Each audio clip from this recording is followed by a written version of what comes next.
कल्याण डोंबिवलीमध्ये देखील कल्याण डोंबिवलीचं मनसेने जे आहे ते आता शिवसेनेला पाठिंबा दिलाय कुठेतरी बघा या राजकारणामध्ये ज्यांनी भाजपनी कायम सतत मुस्लिमांचा द्वेष, काँग्रेसचा द्वेष केला, तर अनेक ठिकाणी भाजप आणि काँग्रेस एक झाली आहे.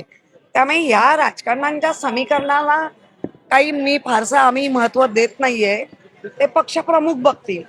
आम्हाला जे कामगिरी देतात की नगरसेवकांकडनं सगळं काम करून घ्या किंवा जे ते आम्ही करू, आमचं काम आम्ही. पण पाच सहा महापालिका तुम्ही एकत्र लढला, दोन भाऊ एकत्र लढले, असं असताना शिंदे शिवसेनेला पाठिंबा मनसे देते.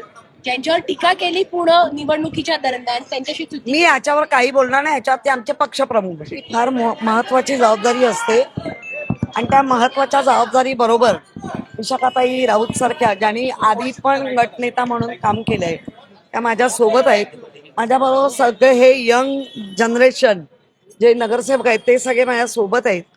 आणि अनिल परब म्हणा, अनिल देसाई म्हणा, संजय राऊत साहेब म्हणा, विनायक राऊत, हा सगळ्या ज्येष्ठ नेत्यांचं मला मार्गदर्शन आहे. आदित्य ठाकरे साहेब आणि उद्धव साहेबांनी जी जबाबदारी दिली आहे ती आम्ही समर्थपणे नक्कीच करू कामगिरी. आणि जे जे अशी पण आमच्यावर कायम संकट येत राहिली त्या संकटाला आम्ही सामोरं जायला तयार आहोत. यावेळी विरोधकांची संख्या जास्त आहे, तेच विरोधकांचा पावर दिसेल.